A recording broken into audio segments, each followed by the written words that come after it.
How's it going this week in Airsoft? It's Javier, Dark Horse, once again for another installation of Let's Talk Gear, or Let's Talk About Gear. I haven't, firmly picked the title yet, but Let's Talk Gear. On this particular episode, we're going to be discussing optics. Last couple, we've done episodes already. We talked about helmets, we talked about gloves, we talked about goggles. Let's talk about a little bit about optics, which is another important piece of equipment for some people, and for a lot of people in their weapons. As to what you choose and what you use on your weapon is all based off of your needs. As you can see, personally, I use an EOTech replica, and but some guys, old school, some good backup iron sights or just straight up iron sights. That what comes with your AEG works just fine. You have to remember that this is Airsoft. That you're not reaching out to these extreme ranges, and that sometimes a good set of just standard typical iron sights works just fine. I have the Magpul M-Bus pop-up sights here, which are a nice backup sight to have. Simple, low profile. It's out of the way when you don't need it. But when my EOTech goes down and goes bad and the battery dies, and I need something a little more, it's right there and easy to access and to use. Options in the optic world that you can choose from, and you have to go with. You have the EOTech type replicas, which are all red dot type replicas. This is a nice small red dot also that you can use. You have ACOG replicas, which these are the 4x magnification ones. If you're going to go for an ACOG replica, the 4x magnification is what you want to choose, not just the red dot ones that are red dot sights. You want the magnifying ones are the ones that you want when you want those. And then you've got the latest and the greatest out there. Some of you might know them, some of you still haven't seen them. Are the replica. This is a replica Spectre DR sight, originally produced and real steel produced by Alcon. These are the knockoffs from overseas. And they come in several different options. And these are some of the latest and greatest kind of optics that you see out there. They're also new to a lot of the combat theaters, and you'll see a lot of operators using them, and you'll see some high-speed soldiers using them too. But it's a new still feature for a lot of people to work with. Now, how do I choose one? Now, what works best for me, and what's important?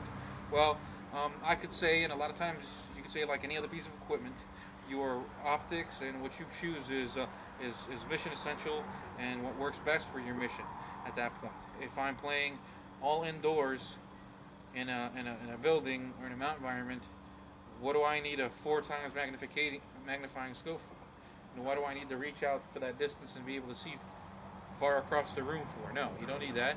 When your engagement distance isn't more than 30, 40, 50 feet at the most.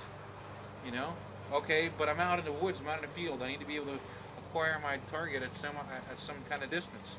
Well, then you go. Then a magnifying scope of 4 power is more than enough for Airsoft.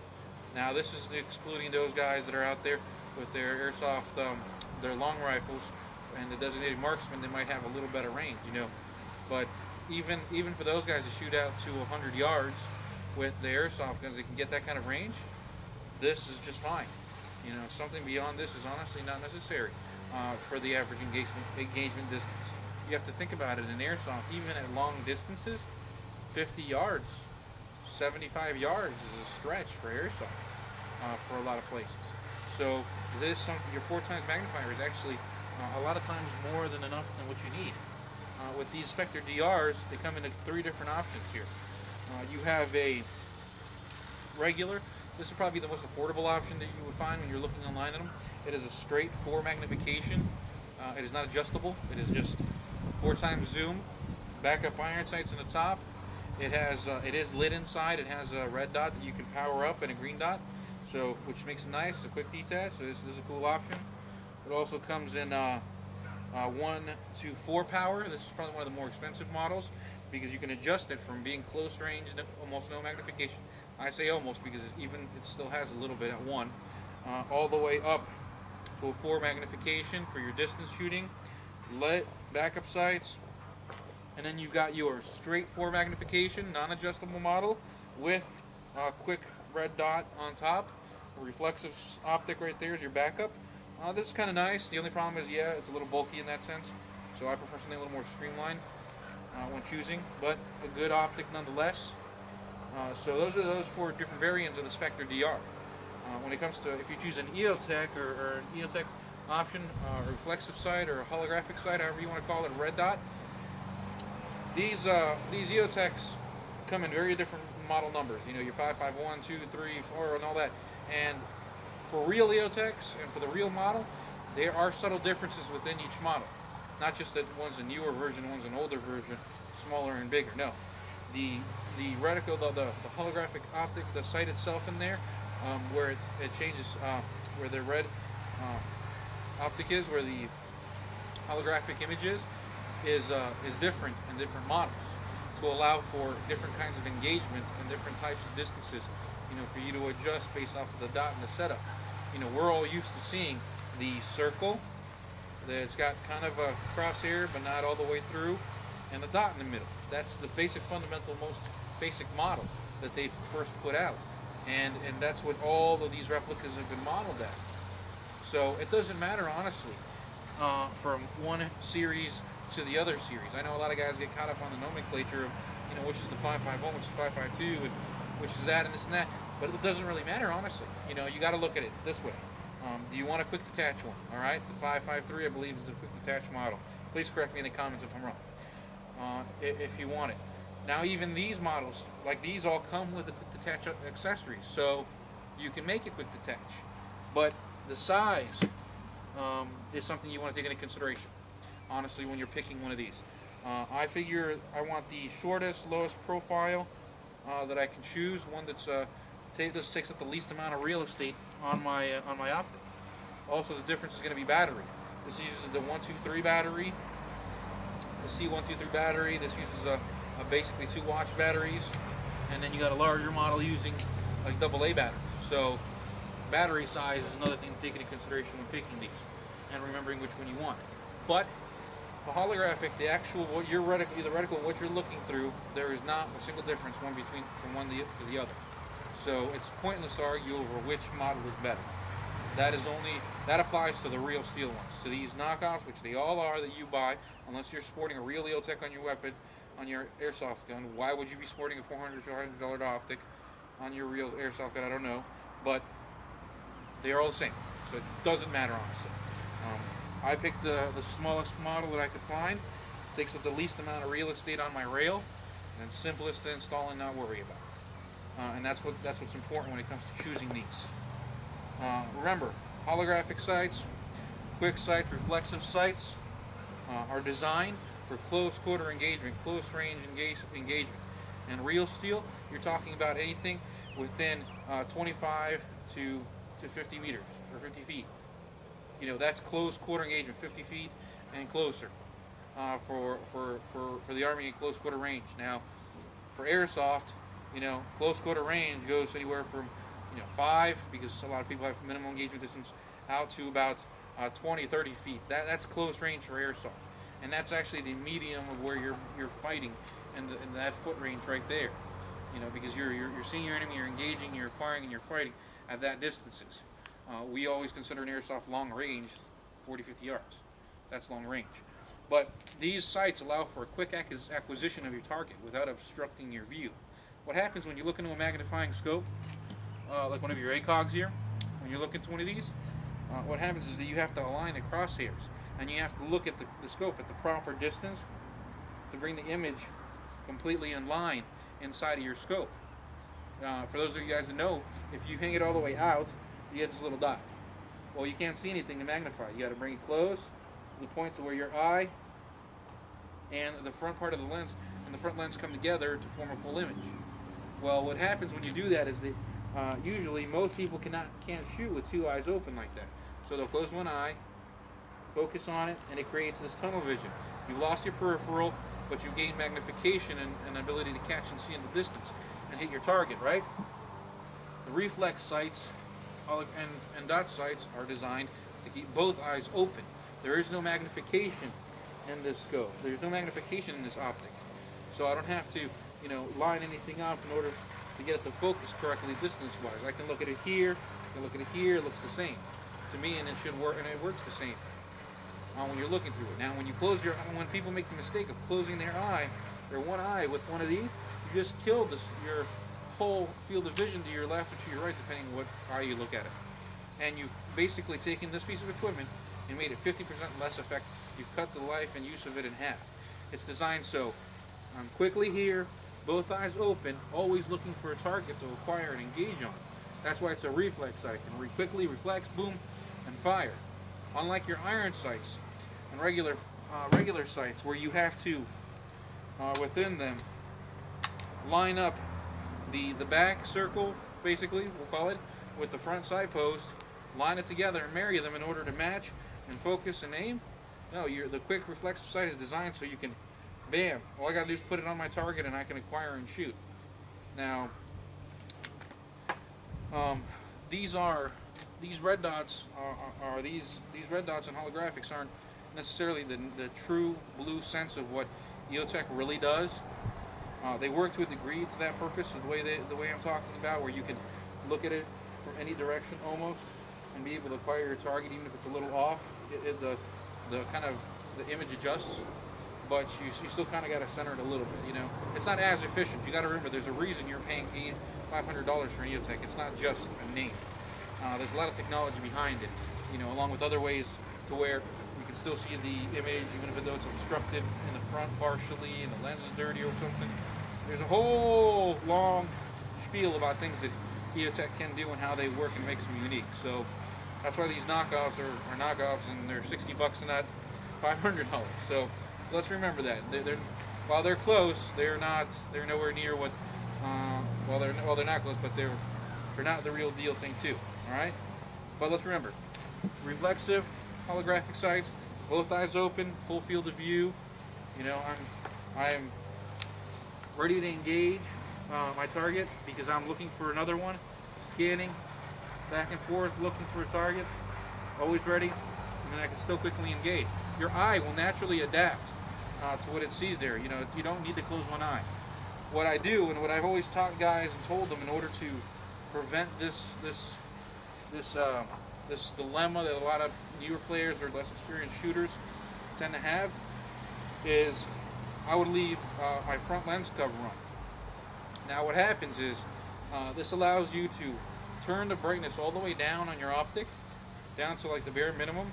You can still see the dot because there's a black back to it that's where it lights up against, rather than a clear, rather than it being clear and open and letting light in to mess with it. All right, but it forces you to keep both eyes open. You know, with the cap on, I have no choice but to keep both of my eyes open, or else if I close one eye, I'm not going to be able to acquire and hit anything. Right? What happens is the cap is on, both eyes are open, and your brain compensates for the fact that it's covered. So what happens is that your brain adjusts to it. You put the dot on target, and it's like it's kind of like your left eye has now developed the dot and the optic separate on its own. It's a very weird thing, but it's something I can encourage you to experiment with. It works best when you cover the front lens on your EOTechs, your replicas, and cover the front lens, and then turn it on, and then look through it then. Now when you put your hand, it's a little harder, so take the cover that some of these come with, put it underneath, close the front door, or tape it closed and covered, both eyes open, and you'll see how your brain adapts to the fact that it can't see through the lens and through the right eye. And then now, you're now using the optic correctly because both eyes are open, and you can see your full field of vision, and it's most effective at that point. Can't do that obviously with magnifying scopes when when one eye is focused and closed down in order to align your picture and see well. You know, it does create that tunnel vision that we're so adamantly against sometimes in combat. But it's a trade-off there. A good shooter, now people will say this, and they're professional shooters will say, a good shooter can shoot iron sights, a scope, a reflex sight, whatever, with both eyes open. It takes a long time sometimes for some people's brains to adapt to that concept. And I don't mean because you're smart or stupid, I mean because your brain literally can't manage what's happening in front of it. Alright? A good way to start, do it with the reflexive sight, because it adapts very well because there's no magnification to take into consideration. There's one less factor. Alright? Then try and do it with a magnifying scope, try to do it with your iron sights, and it just makes you that much more effective because you've now widened your field of view and you're much more alert to the situation around you. And situational awareness is key, obviously, in action. Ideally, I have found, and this is through my latest endeavors and latest testing and playing around with, is I found that these Spectre DRs, if you can get your hand on one of these replicas, they are actually some of the best options out there. Particularly the adjustable model that goes from 1 to 4 magnification. Why? Because I can crank it down to 1, get almost CQB quality, distance, and I can crank it all the way up to 4 and then still engage the distance. Now, like I said, the Airsoft not being all that big of a deal as far as range and being able to spot your target with the scope. I can do without it, so I only pull it out when I'm really doing specific missions where I'm like I might need to be able to see far, or I needed the scopes in order to scout and see farther or something like that. So there's where your mission essential kind of thinking needs to come into play. So to have just one kind of optic, it's not the end-all, say-all of things. Those of you out there running like an EOTech replica or a red dot replica with 3 times magnifier, 4 times, 5 times magnifier, flip to side, that's a great versatile piece of equipment right there. You can flip it, go back to your CQB, push it over, and now you have a scope. That's a hybrid mount. That's a hybrid optic, basically, what a lot of guys are using. Sorry I don't have an example today to show you of that one. I actually had one, but I sold it. So, and that's an excellent tool, because then you can transition and flip back and forth, and it's quickly and easily available. Airsoft in general, an EOTech replica, a red dot of some kind, is honestly more than enough for what you need. I'm going to tell you that 95, okay, we'll say 75% of your gameplay, you are never going to really need anything that magnifies out the distance, okay? And that is more than enough equipment for you in that case. Those of you guys running like M14s, DMRs, and even some of these longer rifles, the bolt rifles and gas rifles, that'll get out to 100 yards, when they're tweaked, then honestly, a 4-time scope will still work for you guys at that distance. It's also about your skill and your ability to shoot. These big gaudy scopes, I know they look cool on there, but that's more scope than what you need, honestly. And why spend that extra money or spend that money on that when you can put it into internals, or you can put it into a more affordable optic choice. Branding, let's just want to say real quick about branding and remembering EOTechs, all replicas are the same. They all function the same way. EOTech replicas are not set up differently like the real ones are. So when you pick a model that doesn't takes up the least amount of real estate, basically on your weapon. You want to be able to maximize your space and it just be minimalistic is always important. If you choose, I believe this is the 5.3 series model, the buttons are on the side. That's a little different from your newer models, your smaller models that have them all in the back. I prefer this option for if you're using a magnifier behind it. If you're using a flip-to-side magnifier or a consistent magnifier, it's nice because your button's on the side and not behind the optic where you can't get to them. So that's actually a nice feature there when you think about it and when you're choosing yours. This is an older model. It's a replica of an older model. So I don't think EOTech was probably thinking, it's rubbing up against people. So they switched to putting it in the back. But when I think about this, I see it as an advantage for guys with that kind of a setup over putting it right behind when you have a magnifier. So that's something to take into consideration there. ACOGs, the red dot and green dot ACOG is kind of pointless. ACOG is a magnifying scope. Get the 4x. Which one? It doesn't matter. This is not a real tritium strip. It doesn't matter. It's just there for decoration. I find that this model is probably a little more useful because it's got backup iron sights, so it's more functional in case something happens. The lens gets shot out. Get lens protectors. Alright, lens protectors are important, or else you just wasted $80, $100. Same thing with these Spectre DRs. Alright, these are, like I said, depending on what you need, are the different styles. Other than that, there's nothing too different between amongst each other. Alright, optics.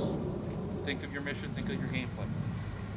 A lot of times, more than one makes sense. Having one good CQB optic and having one good long range one is fine with me, and it's a good idea to have. Those guys using the hybrids, probably the ideal choice right there, because you're quick, easy, and you can convert back and forth. ACOGs, I think, are kind of a dying piece of technology when it comes to optics, especially in airsoft. In combat, I can understand for real more, because in Afghanistan, especially right now, we're engaging at a lot of long-distance targets, so troops having that makes sense. Airsoft, I find it to be, it's a piece, one of those pieces of equipment that's kind of just falling a little short of what you really need. So, reflexive red dot, I would give it the strong 75% in my mind of situations it would cover and it will work ideally for, and then a magnifier or a magnifying scope to cover that other little bit that, you know, in case you might need it. But I think you'd be set with a good $55, $65 investment in a reflexive red dot or EOTech sight. All right. Remember, this is airsoft, not long-range marksmanship of any real kind. So, ideally, you know, something simple like that works just fine, and it takes up the least amount of space. So, see you guys next time. This is Hobby or Dark Horse, and it was good talking to you guys. Please comment below. Talk to you guys later.